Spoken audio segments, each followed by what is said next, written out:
My son called me a parasite and threw me out when I lost my job. But he didn't know I owned the house and had $8 million ready to wipe their names off the deed. The rain fell softly over New York that spring afternoon, drops sliding down my weathered face as I stood before the brownstone I'd purchased for my son 5 years ago. At 58, I felt every year weighing on my shoulders, alongside the small handbag and the old suitcase clutched in my grip. 23 years as Catherine Halston's assistant and housekeeper had ended today. She was the only person who ever treated me like family, and now she was gone.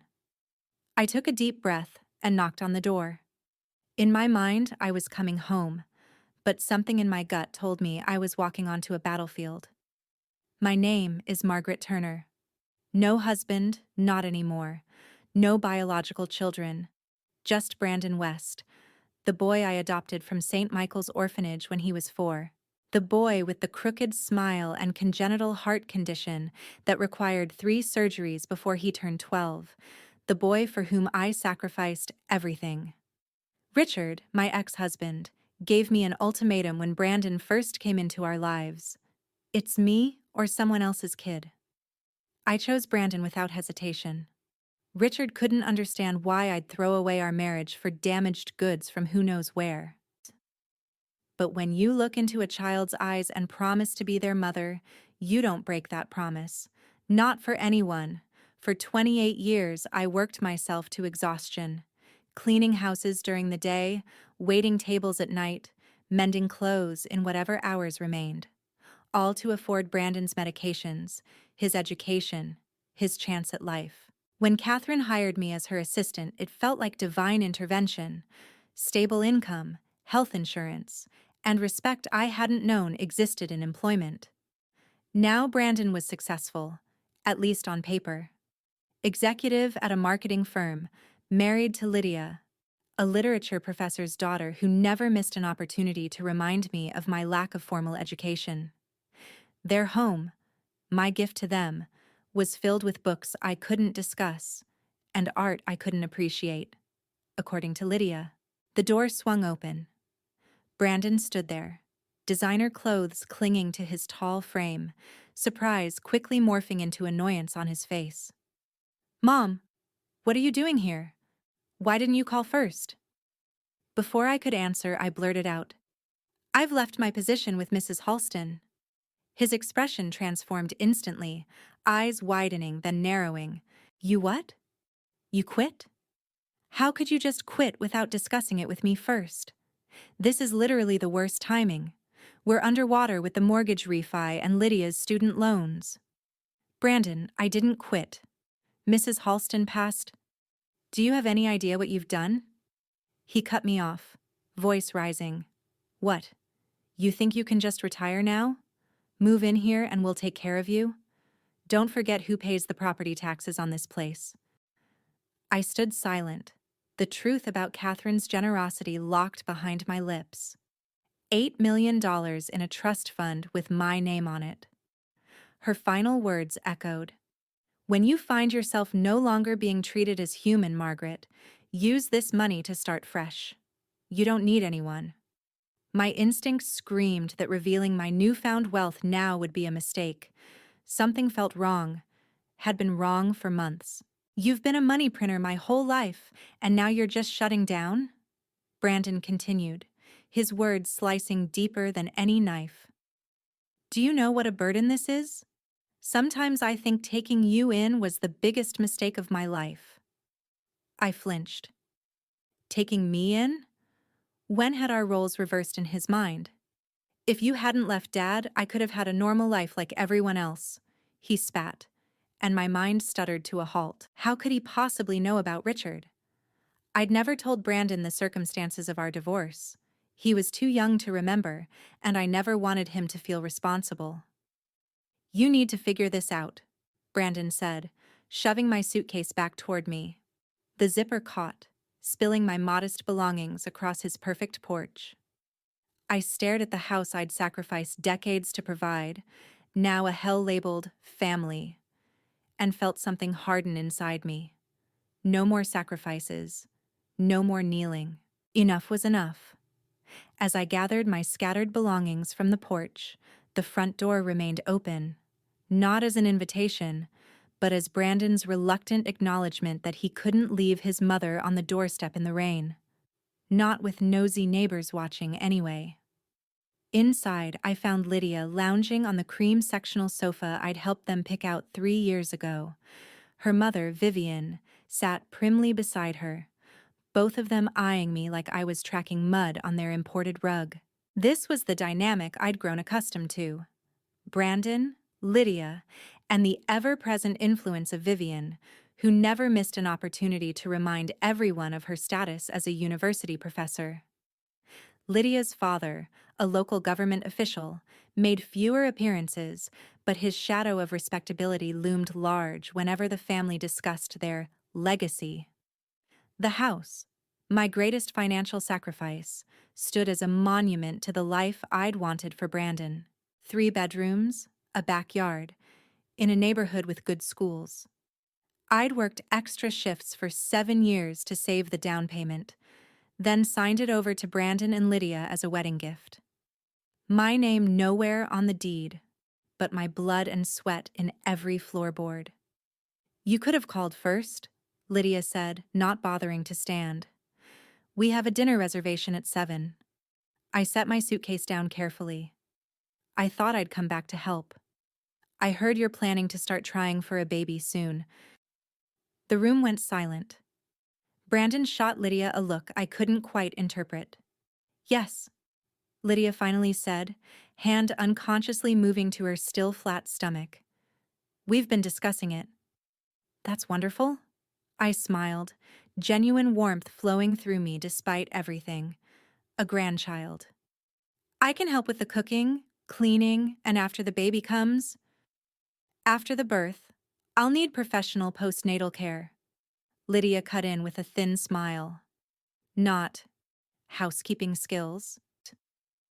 "Newborns require scientific approaches to care," Vivian added, looking down her nose at me. "You are a housekeeper, Margaret. You should know your place in this situation."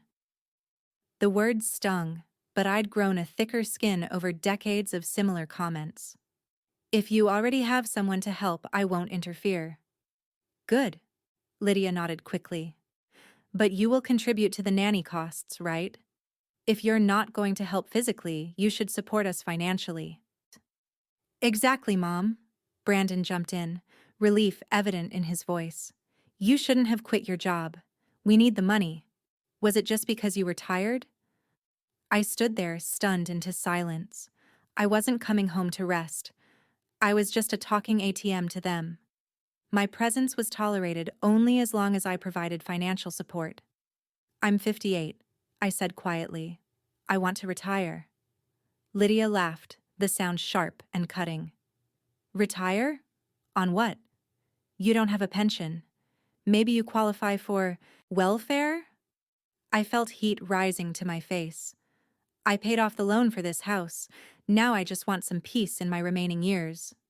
"If that's what you want," Vivian said coolly, "you should apply as kitchen help or cleaning staff at Oak Ridge Retirement Home. You'd have accommodation and wouldn't burden your children." Brandon paced the living room, running his hands through his hair. The same gesture he'd made as a child when frustrated. "Mom, you say you love me, but you've ruined my life. If you hadn't left Dad, I wouldn't have grown up poor. You owe me a lifetime of what you took away." The room seemed to tilt beneath my feet. My heart, which had withstood so much, felt like it was being torn from my chest. How could he know about Richard?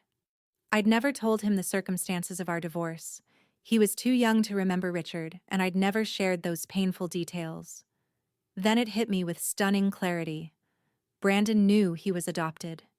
He knew about Richard. He'd known for God knows how long, yet pretended ignorance while letting me shoulder all the blame.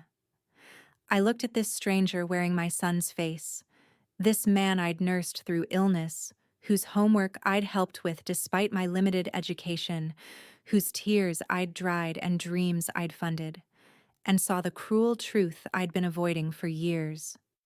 He had never loved me. He only loved what I could give him. In that terrible silence, I finally understood what Catherine had meant. Some family ties aren't forged by love, but by use. And some chains need to be broken, no matter how long you've worn them. I pulled my suitcase away from the house I had once purchased with my sweat and tears, walking in the rain like someone without shelter. The spring shower had intensified, soaking through my thin jacket, but I barely noticed. The physical discomfort paled in comparison to the wound inside my chest. My mind felt hollow, my heart unbearably heavy, not because I was poor or alone, but because, for the first time in almost 3 decades, I was forced to acknowledge a brutal truth. I had never truly had a family. 6 blocks down, I found a small park and collapsed onto a bench. People hurried past with umbrellas and raincoats, paying no attention to the soaked older woman staring into nothing. I watched them, couples holding hands, parents guiding children, friends laughing together, and contemplated the 30 years I'd devoted to someone who shared no blood with me. I had always told myself that Brandon would understand my sacrifices once he matured, once he had his own family, once he became a father. What a delusion that had been. The child I'd raised from toddlerhood now looked at me with a stranger's eyes, worse, with contempt. My fingers found the antique ring Catherine had given me on my 50th birthday, the only remaining token from my years with her. The small emerald caught what little light filtered through the clouds. "Green for growth, Margaret," she had said. "You're always growing, even when you think you've stopped." Catherine Halston had been so much more than my employer. She treated me like family, taught me to play piano in the evenings, introduced me to classic literature during quiet afternoons, and showed me how to appreciate fine tea. "Not every pleasure in life must be expensive," she'd said, "but we must take time to notice the pleasures we have." During her final nights, as cancer claimed her inch by inch, she'd held my hand and whispered, "Margaret, don't let life drain you dry and then discard you. If you ever find yourself thrown away like garbage, remember, you deserve to live like a queen." Then she had left me $8 million in a personal trust fund, a secret known only to me and her attorney. The paperwork had been finalized just 3 days ago. I hadn't even told Brandon that she had died, let alone about my inheritance. Some intuition had kept me silent, and now I understood why. I stood up, suddenly resolute. The rain had stopped, and with it, my tears. I flagged down a taxi and directed the driver to the Ritz-Carlton in Midtown Manhattan. The doorman's eyes widened slightly at my bedraggled appearance, but he maintained his professional demeanor. At the reception desk, I requested their finest suite for a week. "Certainly, ma'am. May I see some identification and a credit card?" the young woman asked, her polite smile barely concealing her doubt. I slid my ID and the black card Catherine's lawyer had provided across the marble counter. Her expression shifted immediately. "Of course, Ms. Turner. We're delighted to have you with us." In my suite, with its panoramic view of Central Park, I peeled off my wet clothes and took the hottest shower of my life, scrubbing away 30 years of servitude. Wrapped in a plush hotel robe, I picked up the phone and called Stephen Blythe, Catherine's personal attorney, and the only person who knew my complete story. "Margaret, I was just about to call you." His deep voice came through the line. "The trust is fully active. You have access to everything." "Stephen, I need your help with something else," I said, surprising myself with the steadiness in my voice. "I want to reclaim ownership of the house I bought for my son, the one registered under his and his wife's names." A pause. "That's complicated, Margaret, but not impossible. I'll need to review the original gift documentation." "Whatever it takes," I replied. "I gave that house with love. Now I want it back with justice." After our call, I opened my laptop and navigated to high-end real estate listings. For the first time in my life, I was searching for something solely for myself. The prices that would have once made me gasp now seemed reasonable, even trivial. I compiled a list of the most luxurious properties in the city and scheduled a viewing for the following day, a penthouse in an exclusive gated community known for housing only the ultra-wealthy. Later, in the elevator descending to the hotel restaurant, I caught my reflection in the mirrored wall. Who was this woman? The eyes were mine, tired but determined. The posture was familiar, worn but unwavering. But something had fundamentally changed since this morning. I was not a servant. I had never been garbage. I was the woman who had snatched a life from the jaws of death, who had worked 3 jobs simultaneously to pay for a child's heart surgeries, who had loved unconditionally even when receiving nothing in return. I straightened my shoulders and lifted my chin. From this moment forward, if I had to fight, I would fight for myself. The elevator doors opened to the glittering restaurant and I stepped out without hesitation. The maitre d' approached with a welcoming smile. "Table for one," I said, and for once, the phrase didn't fill me with loneliness. It felt like freedom. The Parkview Heights showroom was every bit as opulent as its reputation suggested. Floor-to-ceiling windows overlooked the city skyline, Italian marble gleamed underfoot, and crystal chandeliers cast prismatic patterns across the walls. Impeccably dressed staff moved among prospective buyers who had all been financially vetted before receiving invitations.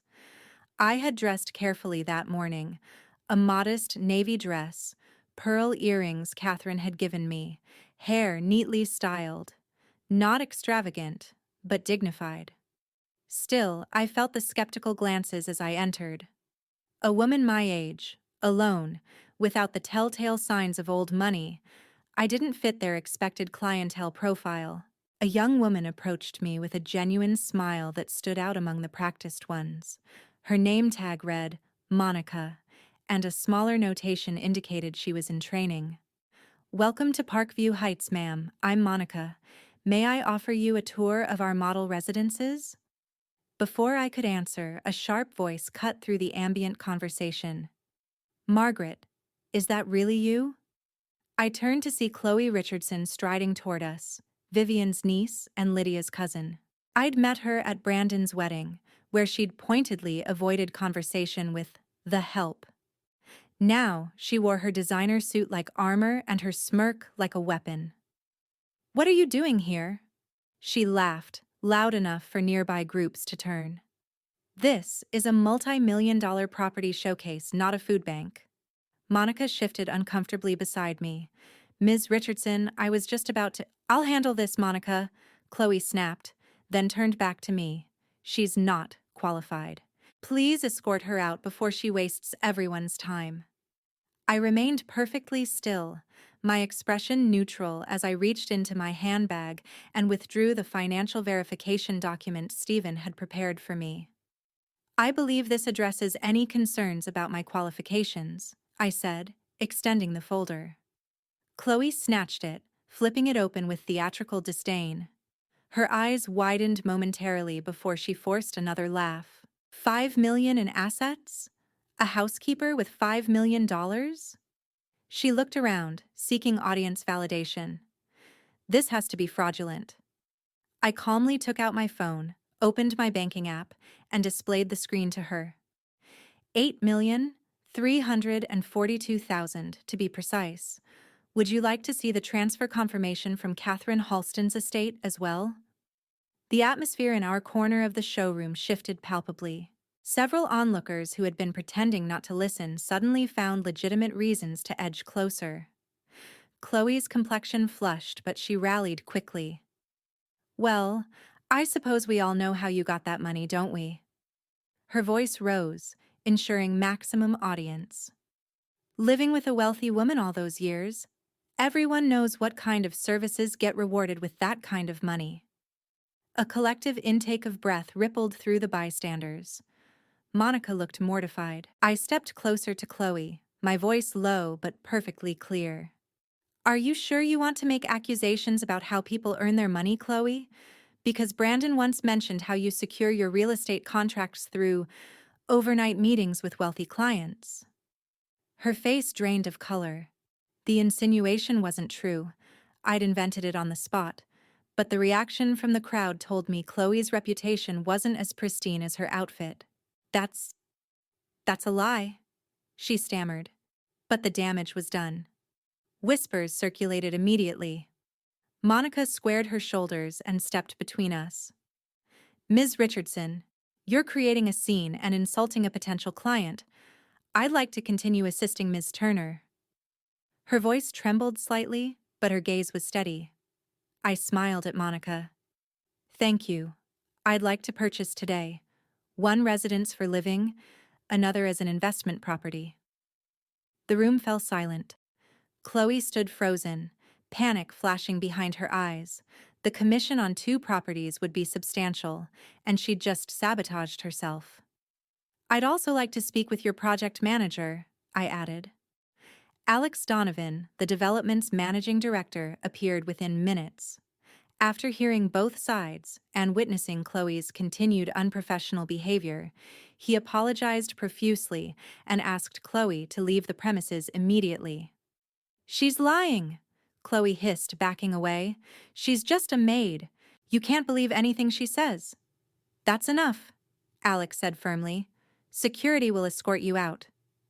Actually, I interjected, I'd like to file a formal complaint about public defamation and harassment. I turned to the security guard. Would you mind calling the police? I'd like to make a statement. The officers arrived promptly, taking statements in full view of the showroom's clientele. Chloe received an official warning for harassment, her professional reputation disintegrating before my eyes. 2 hours later, I signed the final documents purchasing both properties, paying in full via wire transfer. The commission made Monica the office's top seller in a single day, transforming her status from trainee to star. As I prepared to leave, Alex personally walked me to the door. Ms. Turner, we're honored to welcome you to the Parkview community. Monica will be your dedicated liaison for anything you need. I glanced back once before exiting. Monica was being congratulated by colleagues who had ignored her that morning. And in the corner, waiting for her ride, sat Chloe, slumped against the wall, face ashen, staring at me with the stunned recognition that I was now completely beyond her reach. As the glass doors closed behind me, I felt lighter than I had in decades. For the first time in my life, I wasn't fighting for someone else's approval or someone else's dreams. I was fighting for me. And winning. News travels fast in certain circles. I had barely spent 2 nights in my new penthouse when the first bouquet arrived, an ostentatious arrangement of white lilies and red roses so large the security guard needed help carrying it to the front desk. Delivery for Margaret Turner, he announced, setting it down with visible relief. The card read, "Wishing you a wonderful weekend, Mom. Love, Brandon." I stared at the flowers, these beautiful things meant to soften me, to pave the way for whatever Brandon wanted next. How predictable he'd become. Please return these to the sender, I told the guard. He hesitated. Ma'am? Actually, no. I reconsidered. Throw them away. And please instruct the security team to reject any future deliveries from Brandon West. Before leaving the lobby, I took a photo of the expensive arrangement sitting atop the garbage bin and sent it to the head of security with a note. If he sends more, dispose of them like this. The next morning, my new driver informed me that a man matching Brandon's description was standing outside the community gates. He's been there since 7, ma'am. For 3 consecutive days, Brandon maintained his vigil, sometimes standing stoically with an umbrella in the spring drizzle, once actually kneeling on the wet pavement when he spotted my car approaching. The security camera footage the staff discreetly shared showed him occasionally wiping tears, looking up hopefully whenever a vehicle passed. "Mother, please forgive me," he shouted one afternoon, pressing himself against the gate as my tinted windows glided past. "You're all I have." I never slowed down, never lowered the window, never acknowledged his existence. On the fourth day, my phone rang with a number I hadn't seen in over 20 years. Margaret, it's Richard. My ex-husband's voice had aged, grown raspier, but remained unmistakable. We hadn't spoken since signing our divorce papers. "Why are you calling?" I asked, my tone flat. "I thought you should know. Brandon came to see me last week." A cold feeling spread through my chest. What did he want? A DNA test. Richard's words hung in the air between us. He was insistent, said he had a right to know if I was his biological father. I sat down heavily on my new sofa, overlooking the city skyline that now seemed to blur before my eyes. "He knows," I whispered. "Yes. He's known for some time that I'm not his father, that he's adopted." Richard paused. "I didn't tell him anything about his origins. I kept my promise to you." The implications crashed over me like a tidal wave. Brandon had discovered he was adopted, God knows how long ago, yet had pretended ignorance. He had used my guilt, my maternal devotion, while secretly knowing I had no biological obligation to him. His accusations about me leaving his father took on an entirely new dimension of manipulation. The same evening, my phone rang again. It was Monica, the real estate agent who had become something of a friend since the showroom incident. "Ms. Turner? I'm sorry to call so late, but I overheard something today that concerned me." "What is it, Monica?" I was walking past the conference room and heard Lydia West on the phone. She didn't know I was there. Monica's voice dropped to a whisper. She said, "If she really plans to leave assets to Brandon, then my pregnancy situation is handled. Mom, just finalize the inheritance details for me." "Pregnancy situation?" I repeated. It sounded calculated, like it wasn't real. I recorded part of it. I hope that wasn't wrong, but something felt off. After thanking Monica, I made another call, this one to a private investigator Stephen had recommended. Within 48 hours, he delivered his first report. Lydia West had no active prenatal care records at any of the 3 obstetrics practices she had mentioned to Brandon in my presence. The so-called pregnancy was a fiction, a tactic to ensure I remained emotionally and financially invested in their household. The final piece of the puzzle arrived in the form of a legal notice. Brandon was threatening to sue me for unlawful interference with property rights regarding my attempts to reclaim the house I had purchased for him. The document cited my voluntary transfer of property years ago, conveniently omitting how Brandon had pressured me, insisting it would be easier for tax purposes if the deed were in his and Lydia's names alone. I forwarded the notice to Stephen, who immediately began assembling a counterclaim using the original financial records, bank transfers, and property tax payments I had meticulously maintained. "He's making a mistake," Stephen said. "Your documentation is impeccable. The court will see who actually paid for everything." That evening, I stood on my penthouse balcony, watching the sunset paint the city gold. 25 floors below, just beyond the security gate, I could make out Brandon's silhouette, still waiting, still believing he could manipulate his way back into my good graces and my wealth. For nearly 3 decades, I had been the one waiting for appreciation, for love, for the family connection I had sacrificed everything to build. No more. I sipped my tea, Catherine's favorite blend that I'd finally learned to enjoy, and whispered to the growing darkness, "If you want war, I'll teach you what real war looks like." Behind me, my phone lit up with an incoming call from Stephen. The time for patience was over. Tomorrow, we would begin the counterattack. The notification on my phone arrived during breakfast, a text from Monica with a link and the message, "You should see this." I clicked to find Brandon's face filling my screen, eyes red-rimmed, voice trembling as he addressed an invisible audience. "How My Mother Abandoned Me," Episode 1. His live stream channel had launched overnight. already accumulating thousands of views and sympathetic comments. I watched, coffee growing cold, as my son crafted an elaborate tapestry of half-truths and outright lies. While she lived in luxury, working for the wealthy, I spent my childhood in a moldy basement apartment, he said, wiping away tears with practiced precision. Now that I need her most, now that my wife and I are expecting our first child, she's disappeared, living in a mansion while cutting me out completely. The comments scrolled by. What kind of mother does this? You poor thing.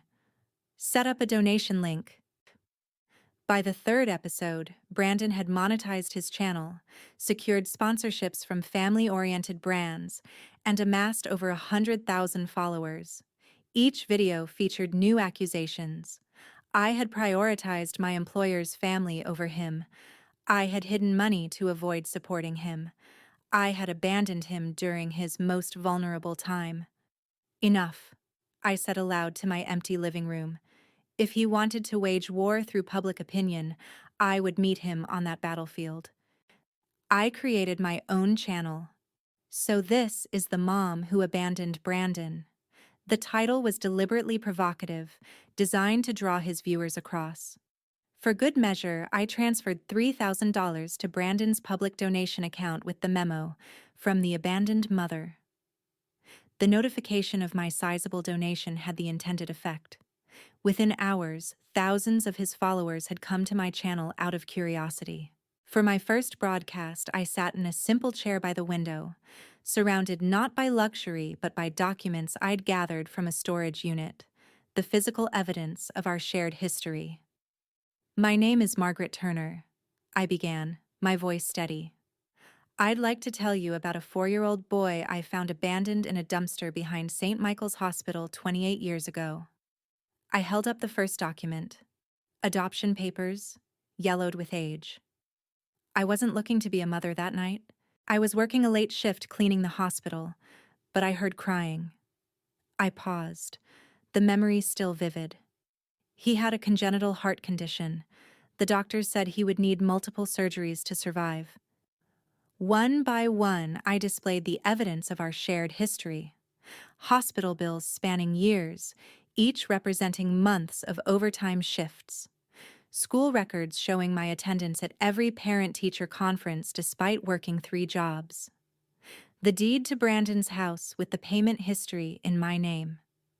I never told Brandon he was adopted, I admitted. I wanted him to feel secure, to grow up without the trauma of abandonment. I wanted him to believe that the world still had decent people in it. The comments section exploded with support. But I wasn't finished. For my second broadcast, I played the recordings. Brandon suggesting I work as a housekeeper for a wealthy widower, his tone making it clear he saw me as nothing more than an income source. Lydia's cold assessment, if she still has value, let her work. Mom can hire someone to supervise her. My viewer count doubled, then tripled. Brandon's supporters were defecting rapidly, but it was my third broadcast that delivered the fatal blow to Brandon's campaign. Today, I'd like to discuss something painful, I said, looking directly into the camera. Brandon has known he was adopted for years. He's been lying to you, and to me. I displayed the text messages from Richard detailing Brandon's demand for a DNA test over a year ago, alongside the test results proving they weren't biologically related. Notice his reaction when I mentioned leaving my job, I said, playing a clip from our confrontation. No surprise, no questions about why Catherine's employment ended, just immediate anger about lost income. I leaned closer to the camera. He has weaponized his orphan status to manipulate public sympathy while pretending to me that he didn't know. Every tear you've seen is calculated. The live stream chat became a flood of outrage directed at Brandon. For my final revelation, I played Monica's recording of Lydia discussing her fake pregnancy, juxtaposed with the official statement from the obstetrics clinic confirming she had no prenatal care records. Their plan was simple, I explained. Use a fictitious pregnancy to keep me emotionally invested and financially supporting them. When that failed, they launched this public campaign to pressure me through social media. The backlash was immediate and severe. Brandon's sponsors pulled their contracts. His channel was temporarily suspended for ethics violations and defamation. Social media users branded him a personality parasite and trust killer. Within 24 hours, his carefully constructed image had collapsed entirely. For my closing statement, I didn't gloat or celebrate. I simply looked into the camera with the weariness of someone who had finally put down an unbearable burden. I was once Brandon's mother, I said quietly. Now, I'm just a survivor of something called family. I closed my laptop and walked out to my terrace garden, where the wisteria I'd planted was beginning to bloom. Purple clusters hung from newly established vines, proof that beauty could take root in new places, given time and care. My phone lit up with a text from Stephen. Brandon's attorney just called. They want to discuss a settlement. I switched it to silent mode. The war was over. I had won, but victory tasted more like peace than triumph. In the weeks following my final live stream, the consequences of truth rippled outward like waves from a stone dropped in still water. Brandon's social media empire collapsed overnight. His accounts permanently suspended for community ethics violations and malicious defamation. The comment sections that had once overflowed with sympathy now brimmed with contempt. Stephen called me on a Tuesday morning, his voice carrying the measured satisfaction of a professional who rarely allows himself outright celebration. The judge ruled in our favor on all counts, he said. Brandon will pay all legal fees, damages for emotional distress, and additional compensation for the public defamation campaign. How much? I asked, not particularly interested in the figure. Just over $300,000.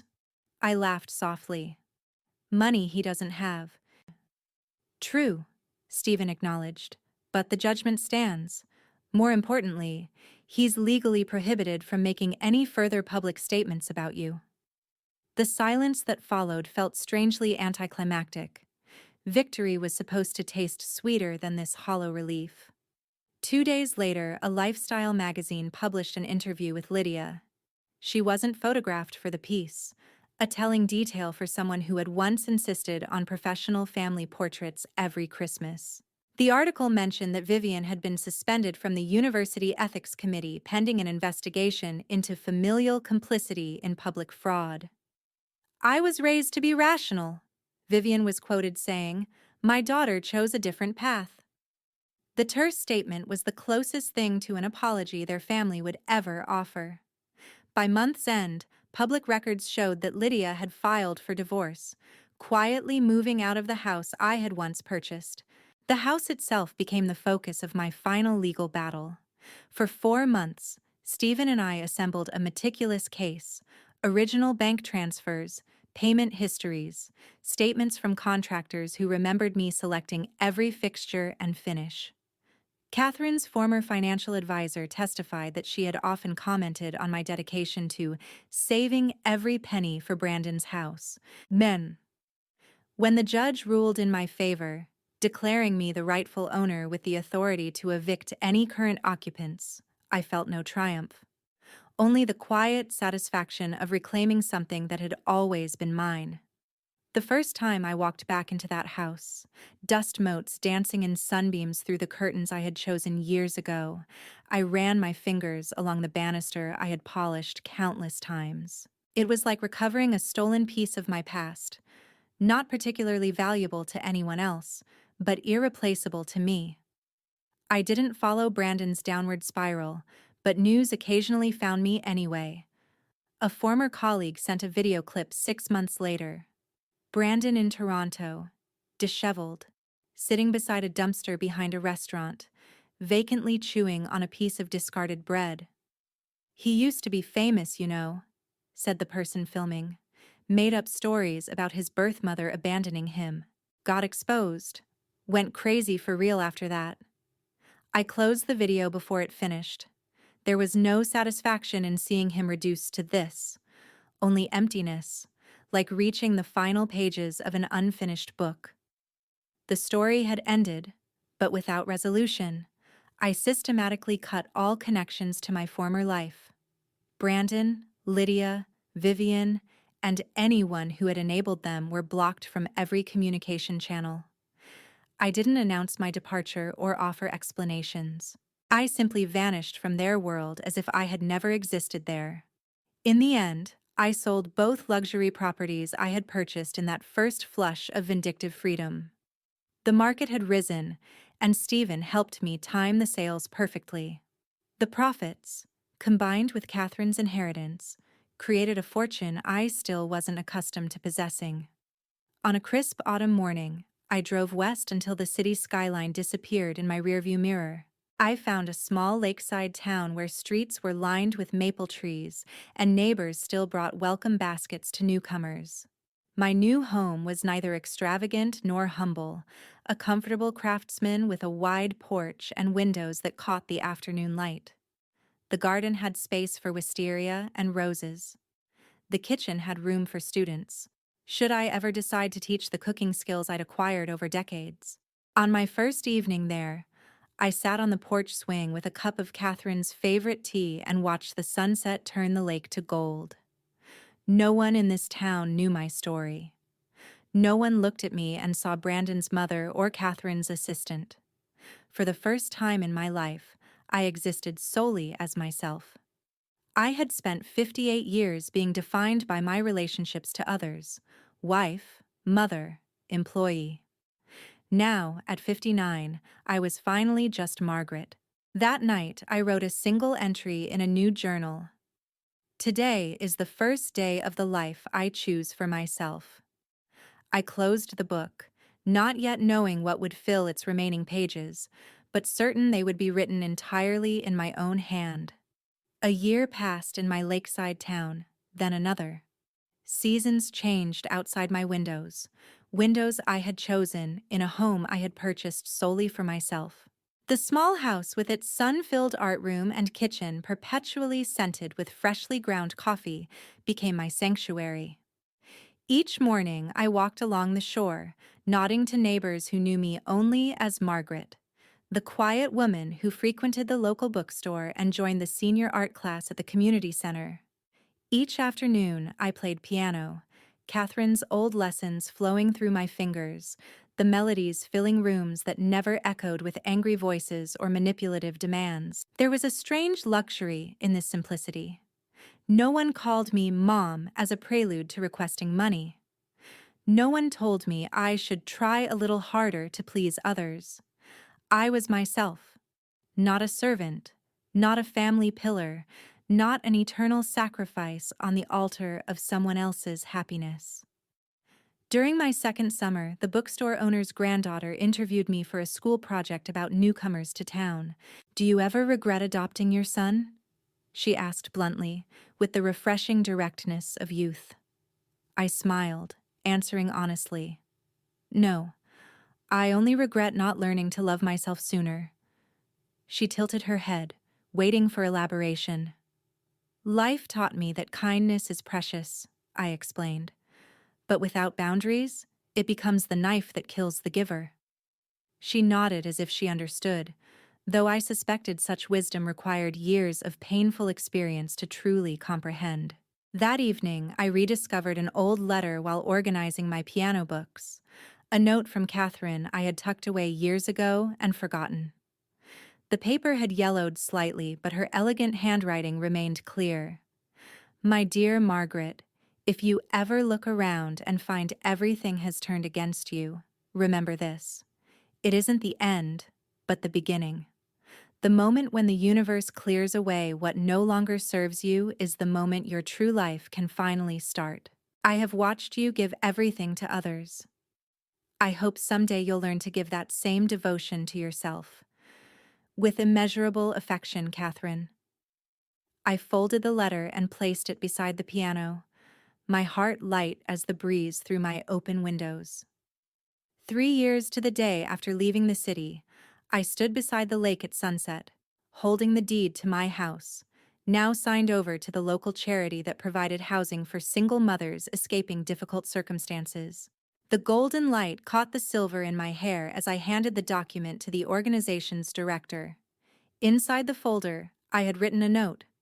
I once lived for others, now I choose to live for myself. As we completed the transfer, a small boy ran past, stopping to pick up a fallen wisteria blossom that had blown from my garden. He offered it to me with a shy smile. "Thank you," I said, accepting the purple flower. "I think this will be the most beautiful season of my life." I had purchased a smaller cottage closer to the town center, a practical decision that felt like freedom rather than sacrifice. The new place had a porch perfectly sized for evening conversations with the friends I'd made, people who knew me as I was now, not as who I had been forced to be. That night, sitting on my new porch, watching fireflies rise from the grass like earthbound stars, I allowed myself to fully absorb how far I had come. From a woman who existed only in relation to others, Margaret the assistant, Margaret the mother, Margaret the provider, to simply Margaret, a woman belonging to herself. I wasn't a perfect mother. I had made mistakes born of desperation and love and the misguided belief that sacrifice without limit was a virtue. But I had learned to stand up, shake off the ashes of my former life, and live authentically when everyone else had abandoned me. And in that, I had found victory. The piano music drifted through my open windows, mingling with birdsong and the gentle lapping of lake water against the shore. As darkness settled, I remained on the porch, watching the first stars appear in a sky vast with possibility. For the first time in 6 decades, tomorrow belonged entirely to me,